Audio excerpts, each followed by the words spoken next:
तो फिल्म की शुरुआत होती है एक ऐसे बंदे से जिसका नाम उस्त्रा है। उस्त्रा की एक बहुत बड़ी गैंग है और सभी लोग इसे उस्त्रा भाई कहकर बुलाते हैं और उसे बहुत ज़्यादा पसंद भी करते हैं। उस्त्रा के बारे में यहाँ हमें कुछ बातें मालूम चलती है। उस्त्रा यहाँ सुपारी लेता है और लोगों को मारने का काम करता है और उस्त्रा को लड़कियाँ और शराब हमेशा चाहिए होती है। यहाँ रात को भी उस्त्रा अपने सभी दोस्तों के साथ एंजॉय कर रहा था। वह लोग तो एक पार्टी में जाने वाले थे कि तभी यहाँ पर एक पुलिस इंस्पेक्टर आता है जिसका नाम इस्माइल खान होता है और यहाँ हमें मालूम चलता है कि उस्त्रा इस्माइल खान के साथ ही काम करता है। इस्माइल खान को जितने भी लोग मरवाने होते हैं वो उनकी सुपारी उस्त्रा को दे देता। ये सिलसिला बहुत सालों से चला आ रहा है। इस्माइल खान अगर इन गैंगस्टर को मारेगा तो उसे आगे जवाब देना होगा, लेकिन अगर उसने सुपारी देखकर उस्त्रा से काम करवाया तो उसे कोई जवाब नहीं देना होगा। इस्माइल खान का सीधा सीधा कहना यह है कि अगर घर की सफाई हो रही है तो हाथ किसके हैं ये मैटर नहीं करता। और हाल फिलहाल में भी यहाँ इस्माइल खान उस्त्रा के पास एक बंदे की सुपारी लेकर आए हैं जो कि बहुत ही बड़ा गैंगस्टर है और वो एक थिएटर में बैठा हुआ है। लेकिन यहाँ इस्माइल खान ने उस्त्रा को पहले ही बता दिया है कि उस थिएटर के अंदर बहुत सारे ऐसे लोग हैं जो कि उस बंदे को प्रोटेक्ट करेंगे। थिएटर के अंदर पूरी की पूरी टकलू गैंग है जो कि उस गैंगस्टर को प्रोटेक्ट करने वाली है। इसलिए तुम्हें हथियार लेकर जाना चाहिए, बंदूकें लेकर जाना चाहिए। लेकिन उस्त्रा का ये स्टाइल नहीं है क्योंकि उस्त्रा अपने साथ बहुत सारे उस्तरे लेकर जाता है। आगे हम देखते हैं कि उस्त्रा थिएटर के अंदर घुस जाता है जहां पर वो बंदा थिएटर में फिल्म देख रहा होता है और यहीं पर बहुत सारे लोग थे जो कि उस बंदे को प्रोटेक्ट कर रहे थे। पूरी की पूरी टकलू गैंग यहाँ पर उस्त्रा के ऊपर हमला कर देती है, लेकिन उस्त्रा बहुत ही खतरनाक है। वह अकेला ही इन सभी लोगों को मार गिराता है। आखिर में उस्त्रा और वह बंदा बचता है तो यहाँ पर इस्माइल खान भी आ जाते हैं और आखिर में इस्माइल खान उस बंदे को मार गिराता है। इन लोगों का मकसद है जलाल खान को पकड़ना, इसलिए इस्माइल खान उस्त्रा को समझा देते हैं कि मुझसे पूछे बिना किसी को भी मारने की कोई ज़रूरत नहीं है। जिसके बाद उस्त्रा अपने घर आ जाता है। घर पर आने के बाद उसके बंदे उस्त्रा के लिए एक लड़की लेकर आते हैं, लेकिन वो लड़की तो उनके एल्बम में थी ही नहीं। उस लड़की का नाम अपासा है और वो तो यहाँ पर उस्त्रा को सुपारी देने के लिए आई है। यहाँ पर उस्त्रा उसकी कोई भी बात नहीं सुनता है और वह अपने बंदों पर चिल्लाने लगता है कि आखिरकार वो ऐसी लड़की को यहाँ पर क्यों लेकर आ रहे हैं। इसलिए अप्सा को यहाँ से निकाल दिया जाता है, लेकिन अप्सा को अपना काम करवाना था इसलिए वो उस्त्रा के घर के सामने ही बैठ जाती है। तो वहीं उस्त्रा भी अपने सारे दोस्तों के साथ मिलकर एंजॉय करने के लिए निकल पड़ता है।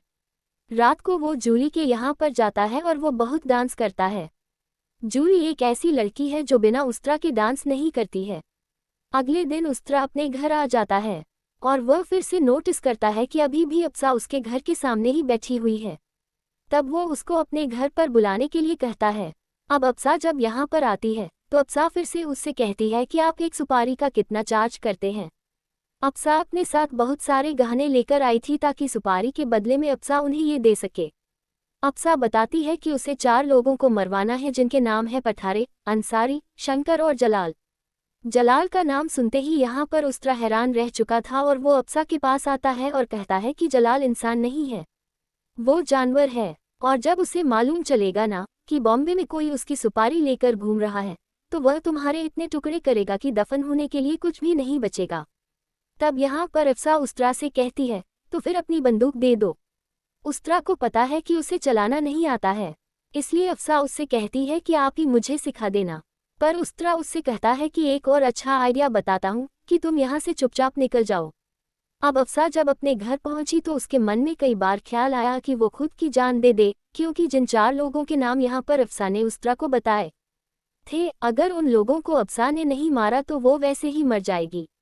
यहाँ हमें एक फ्लैशबैक की कहानी बताई जाती है जहाँ हमें मालूम चलता है कि अप्सा महबूब नाम के एक लड़के से बहुत प्यार करती थी और महबूब के घर वाले जैसे तैसे मान जाते हैं क्योंकि महबूब बाहर चला गया था और उसने ढेर सारा पैसा कमाया और अब जब पैसे आ गए तो महबूब अप्सा के घर जाता है अप्सा का हाथ मांगने के लिए।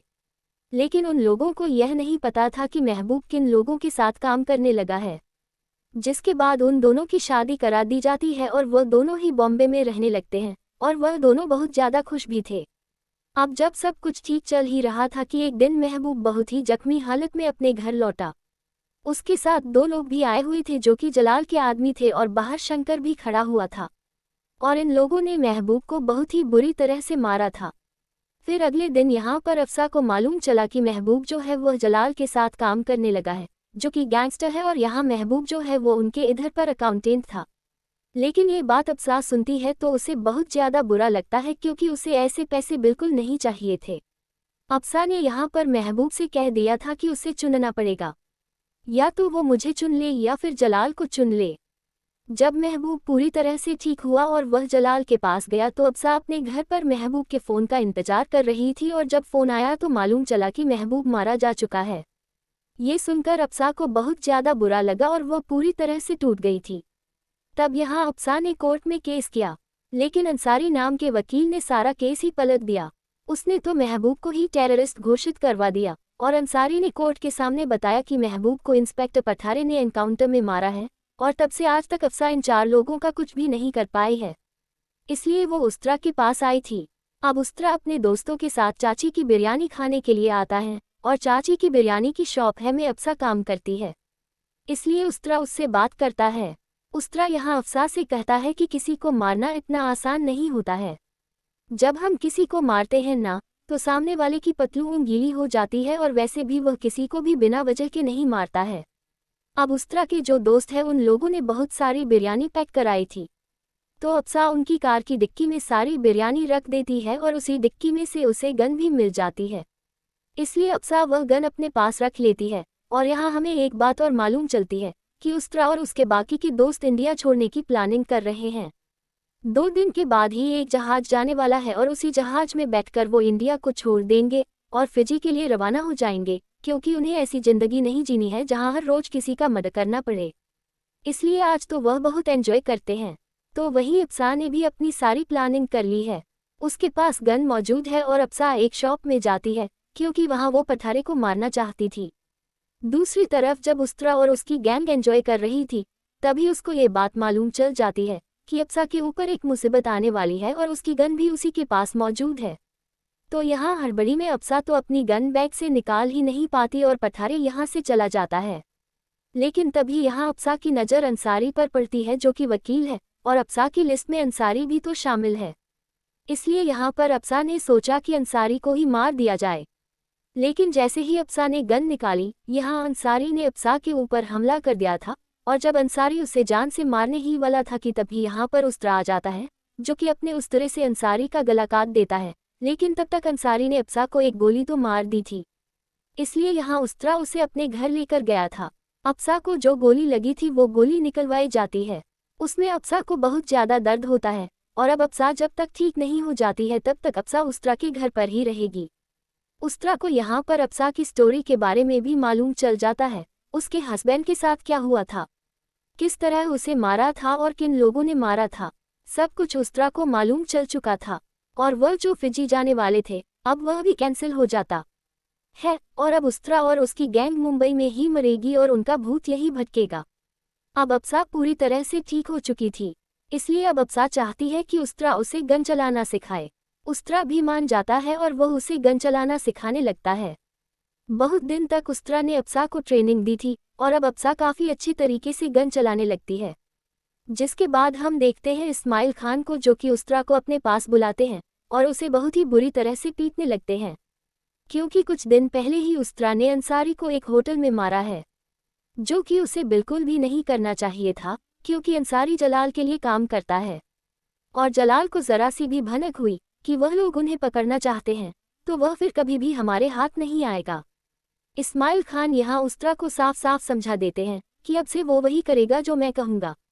अब यहाँ इस्माइल खान उस्तरा को उसके अगले मिशन के बारे में बताता है कि नेपाल के काठमांडू में जलाल का बहुत सारा माल उतरने वाला है, और वो माल हम कब्जे में करेंगे। इस काम में कोई भी गड़बड़ी नहीं होनी चाहिए, क्योंकि तुम आजकल बहुत ज़्यादा गड़बड़ी करने लगे हो। तो इसके लिए उस्तरा और उसकी गैंग पूरी तरह से रेडी है। और अब जब वह नेपाल जा ही रहे हैं और नेपाल बॉर्डर के पास पहुंच ही रहे हैं, तो उन्होंने सोचा कि अब इंडिया को छोड़ने का सबसे सही समय है। वहीं से वो लोग यूनान भाग जाएंगे। ये काम करके वो यूनान भागने का सारा प्लान कर चुके थे, और यहाँ उस्तरा जो है वह अफसा को भी अपने साथ ले जाना चाहता है। कहीं ना कहीं यहाँ उस्तरा जो है वह अफसा को पसंद करने लगा था। अफसा ने साफ मना कर दिया था कि वह उन लोगों के साथ कहीं नहीं जाएगी। लेकिन उस्तरा उसे बताता है कि तेरे पति महबूब को बहुत ही ज्यादा तड़पा तड़पा कर मारा था। तब अप्सा उसके साथ जाने के लिए मान जाती है और अब कुछ ही समय के बाद वो लोग नेपाल के काठमांडू में पहुंच जाते हैं और जहां जलाल का माल उतरने वाला था वहां उस्तरा और उसकी गैंग पहुंच जाती है और सारा माल अपने कब्जे में कर लेती है। लेकिन जलाल के लोग पहले से ही रेडी थे, दोनों तरफ से वह आए और यहाँ पर उस्तरा की गैंग पर हमला कर दिया। उस्तरा के बहुत सारे लोगों को मार दिया और यहाँ पर उस्तरा को बंदी बना लिया। यहाँ ऐसा लग रहा था कि उस्तरा मरने वाला है और यहाँ हमें मालूम चलता है कि सालों पहले जलाल और उस्तरा एक दूसरे के साथ ही काम किया करते थे। लेकिन जलाल ने आईएसआई के साथ हाथ मिला लिया था और उस्तरा मुंबई आ गया था और जलाल उस्तरा से नफरत भी करता है। उसका मानना यह है कि जलाल की जो पत्नी है और उसके पेट में जो बच्चा था वह उस्तरा की वजह से ही मारा गया और जलाल के भाई मोहसिन को भी उस्तरा ने ही मारा था। लेकिन उस्तरा ने हमेशा से कहा है कि यह काम उसका नहीं था। तब जलाल अपने बंदों से कह देता है कि वह उस्तरा को मार दे और फ़ोन कट करने के बाद अब जलाल के बंदे उस्तरा को मारने ही वाले थे कि तभी यहाँ पर अप्सा आ जाती है, क्योंकि उस्तरा ने उसे गन चलाना सिखा दिया था। इसलिए वह यहाँ पर जलाल के बहुत सारे बंदों को अकेले ही मार गिराती है और इस तरह से उसने उस्तरा और उसके गैंग के बहुत सारे लोगों को बचा लिया था। अब जब अप्सा और उस्तरा साथ में बैठे हुए थे तब यहाँ पर उस्तरा अप्सा को अपने दिल की बात बता देता है। अप्सा को मालूम चल जाता है कि उस्तरा उससे प्यार करने लगा है। जब अगले दिन की सुबह हुई तो यहाँ पर उस्तरा को मालूम चला कि अप्सा यहाँ पर नहीं है, वो यहाँ से जा चुकी है। ये देखकर उस्तरा को बहुत ज़्यादा बुरा लगा था और यह वह वक्त था जब उस्तरा और उसकी पूरी गैंग नेपाल बॉर्डर से यूनान की तरफ जाने वाली थी। लेकिन अब जाना कैंसिल हो जाता है। उस्तरा का दिमाग खराब होने लगता है क्योंकि उसे अप्सा से प्यार हो चुका था, लेकिन अप्सा उसे छोड़कर जा चुकी थी। उस्तरा ने अप्सा को हर जगह ढूंढा लेकिन वह कहीं नहीं मिली। तब उस्तरा इस्माइल खान के पास जाता है। इस्माइल खान यहाँ उस्तरा को समझाता है कि अब हमें बहुत ही संभल कर रहना चाहिए क्योंकि जलाल को हमारे बारे में धीरे धीरे मालूम चल रहा है। लेकिन उस्तरा को अप्सा नहीं मिल रही थी, इसलिए वह इस्माइल खान से कहता है कि वो इस लड़की को ढूंढे। जिसके बाद हम देखते हैं जलाल को, जो कि स्पेन में रहता है और वहीं रहकर वो मुंबई के सारे धंधे को संभालता है और जलाल के बॉम्बे में जो लोग हैं वही उसके धंधे को संभालते हैं, जिनमें इंस्पेक्टर पठारे और शंकर शामिल है। लेकिन हाल ही में जलाल का जो माल है वो उस्तरा के हाथ पकड़ा गया है। इसी वजह से जलाल बहुत ही गुस्से में है और वो पठारे और शंकर से कह देता है कि जो माल पकड़ा गया है अगले 3 हफ्ते में उससे डबल माल चाहिए। अगर वो माल मुझे नहीं मिला तो तुम दोनों की लाश भी नहीं मिलेगी। दूसरी तरफ उस्तरा पूरी तरह से रोमियो बन चुका है। उसे हर वक्त सिर्फ अप्सा की याद आती रहती है। उसे हर रोज एक लड़की चाहिए होती थी, लेकिन आज उसे सिर्फ और सिर्फ अप्सा चाहिए और उसे देखते हुए दादी एक लड़की को उस्तरा के पास भेजती है। लेकिन उस लड़की के यहाँ पर आने के बाद उस्तरा यहाँ बहुत रोता है और उसे देखकर उस्तरा के भी रोने लगते हैं कि भाई को क्या हो गया। फिर अब उस्तरा सोचता है कि आखिरकार अप्सा को क्या चाहिए था। उस्तरा को पता चलता है कि अप्सा कुछ लोगों को मारना चाहती, जिनमें जलाल, शंकर और पठारे के नाम शामिल है। इसलिए उस्तरा पठारे और शंकर के अड्डे पर पहुंच जाता है और वहां जाकर वो अकेला ही बहुत सारे लोगों को मार गिराता है। वहां बहुत सारे लोग थे, लेकिन यहाँ पर उस्तरा उन लोगों के ऊपर भारी पड़ रहा था और आखिर में हम देखते हैं कि जलाल का बहुत बड़ा गोदाम था जिसमें शंकर और पठारे भी मौजूद थे। लेकिन वह तो यहाँ से भाग चुके थे, लेकिन उस्तरा ने उनके पूरे के पूरे गोदाम को जला डाला था, जिससे कि जलाल को बहुत सारा नुकसान हुआ था। लेकिन जब इस्माइल खान को यहाँ उस्तरा के इन सारी हरकतों के बारे में मालूम चला तो यहाँ इस्माइल खान उस्तरा पर बहुत चिल्लाता है, क्योंकि उन्हें पता है कि अगर इसी तरह से चलता रहा तो उनका पूरा मिशन खराब हो जाएगा और जलाल उनके हाथ कभी भी नहीं आने वाला। आगे हम देखते हैं कि जलाल को एक बात मालूम चली है कि उसके गोदाम को यहाँ उस्तरा ने पूरी तरह से जलाकर राख कर दिया है। इसलिए अब जलाल चाहता है कि किसी भी हालत में उस्तरा को मारो। यहाँ दूसरी तरफ हम देखते हैं कि जब उस्तरा इस्माइल खान के घर से जा रहा था तभी उसके घर की डस्टबिन में चाची की बिरयानी के कुछ बॉक्स मिले और यह बिरयानी तो अक्सर सिर्फ और सिर्फ अप्सा ही खाया करती थी। इसलिए वह लोग चाची की बिरयानी की चाची का पीछा करने लगते हैं। यहाँ उस्तरा और छोटू ऐसी जगह पर पहुँचते हैं जहाँ पर कि गणपति विसर्जन होने वाला था और वहीं पर इन लोगों ने अप्सा को देखा जो कि इंस्पेक्टर पठारे की पत्नी बन चुकी थी। ये देखकर उस्तरा पूरी तरह से हैरान रह चुका था कि आखिरकार यह सब कुछ क्या चल रहा है। बात कुछ ऐसी है कि अप्सा पठारे के साथ मिलकर शंकर को भी खत्म करना चाहती है। इसलिए उसने इंस्पेक्टर के साथ शादी की है। तो अब गणपति विसर्जन में अप्सरा शंकर के साथ नाचती है और मौका देखकर वो शंकर को मार डालती है। और अब हमें मालूम चलता है कि अप्सरा इस्माइल खान के साथ पहले से ही मिली हुई थी। जब इस्माइल खान को मालूम चला कि उस्त्रा तो रोमियो बन चुका है और वह कोई काम का नहीं है, तब उन लोगों ने अप्सरा का सहारा लिया, क्योंकि अप्सरा भी जलाल को ही खत्म करना चाहती है। इसलिए इस्माइल खान ने ये प्लानिंग रची और जल्द ही वो इंस्पेक्टर पठारे को भी मार पाएंगे। आगे हम देखते हैं कि जब अप्सरा अपने घर पहुंची तो घर पर उस्त्रा उसका इंतजार कर रहा था और वो अप्सरा के ऊपर बहुत गुस्सा करता है। वो उससे पूछता है कि आखिरकार इस तरह से छोड़कर जाने की वजह क्या थी। तो यहाँ पर अप्सरा बताती है कि मुझे पता चल गया था कि तुम मुझसे प्यार करने लगे हो और वो प्यार मेरे मिशन के बीच में आ सकता है। अप्सरा बताती है कि जो प्यार तुम्हें चाहिए है वह प्यार मैं तुम्हें कभी भी नहीं दे सकती हूँ। अब उस तरह यहाँ से चला जाता है और अगले दिन उसे एक टिप मालूम चलती है। उसे मालूम चलता है कि मुंबई की जो मेट्रो ट्रेन है उसमें आज रात इस्माइल खान और अप्सरा मिलने वाले हैं। लेकिन इसके बारे में इंस्पेक्टर पठारे को भी मालूम चल चुका है और वह अगले स्टेशन पर उनका इंतजार कर रहे हैं। दरअसल में पठारे को तो ये टिप मिली है कि इस ट्रेन में इस्माइल खान और उस्त्रा मौजूद होंगे और मौका देखकर पठारे इन दोनों को ही मार देगा। लेकिन यहाँ उस्त्रा ने भी डिसाइड किया कि जब तक अप्सरा जलाल को नहीं मारती तब तक वह उसे प्रोटेक्ट करेगा।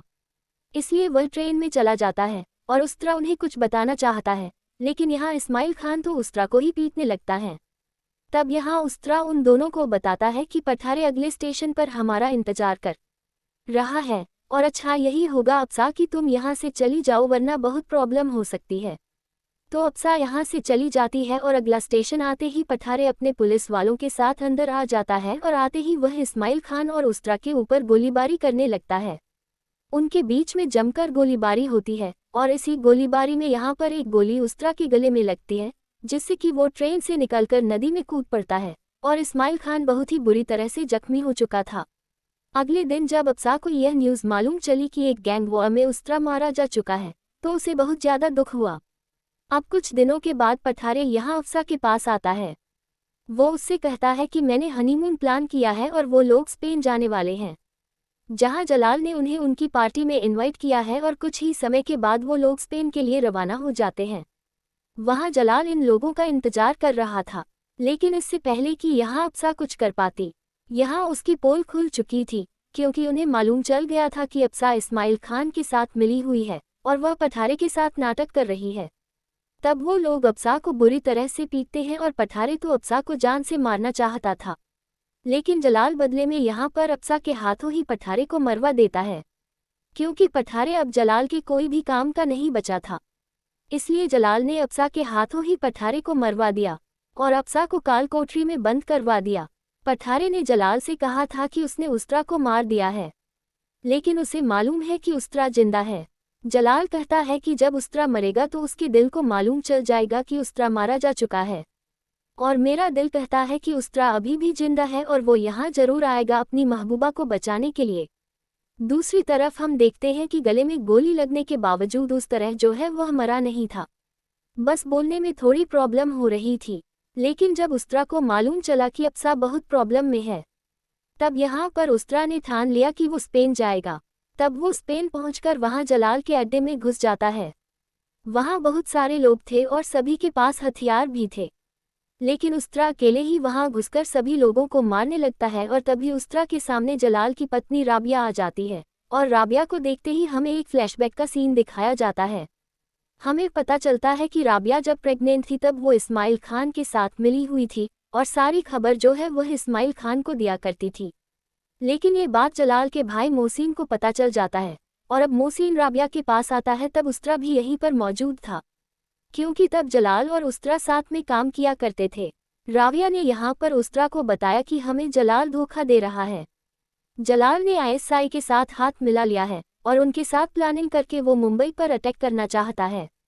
मोहसिन जब आगे बढ़ने की कोशिश करता है तो राबिया यहाँ मोहसिन को गोली मार देती है। राबिया यहाँ पर उस्त्रा से कहती है कि तुम्हारा जिंदा रहना बहुत जरूरी है, इसलिए तुम यहाँ से चले जाओ। और अब यहाँ से उस्त्रा चला जाता है और यहाँ पर जलाल के लोग आकर राबिया को लेकर जाते हैं, लेकिन वो राबिया के बच्चे को नहीं बचा पाए थे। लेकिन अब जब राबिया उस्त्रा से मिली तो राबिया यहाँ उस्त्रा को काल कोठरी की चाबी दे देती है, जहाँ पर अप्सरा कैद थी। तब उस्तरा अप्सा को उस जगह से निकालता है और यहाँ से जाने लगता है। लेकिन अभी भी जलाल के बहुत सारे लोग थे जो कि उस्तरा के ऊपर हमला कर देते हैं। लेकिन उस्तरा यहाँ अकेले ही उन सभी लोगों को बहुत ही गंदी मौत मारता है। आगे हम देखते हैं कि जलाल को एक बात मालूम चल जाती है कि राबिया इस्माइल खान के साथ पहले मिली हुई थी और अब वो उस्तरा के साथ मिली हुई है। ये बात जब जलाल को मालूम चली तो उसने सारा गुस्सा राबिया के ऊपर निकाला और उसकी गर्दन को उखाड़ लिया। आखिर में उस्तरा का सामना होता है जलाल से। शुरुआत में तो जलाल उस्तरा के ऊपर बहुत ही भारी पड़ रहा था, लेकिन अब धीरे धीरे यहाँ उस्तरा जलाल के ऊपर भारी पड़ने लगा था। आखिर में उस्तरा ने जलाल को बहुत ही बुरी तरह से पीटा और बहुत ही बुरी तरह से जख्मी कर दिया था। और तभी यहाँ पर अप्सा आए और यहाँ पर आते ही वह अपने महबूब का बदला लेती है और यहाँ पर जलाल को बहुत ही बुरी मौत मारती है। और फिल्म के आखिर में हम देखते हैं इस्माइल खान को, जो कि मरे नहीं थे बल्कि बहुत ही बुरी तरह से जख्मी थे और वह हॉस्पिटल में थे। तब उस्तरा उनसे मिलने के लिए जाता है और यहाँ इस्माइल खान उस्तरा से कहते हैं कि अभी जलाल जैसे बहुत सारे लोग हैं, इसलिए अभी यह मिशन यहीं पर खत्म नहीं हुआ है। और इसी के साथ यह फिल्म जो है वह यहीं पर समाप्त हो जाती है।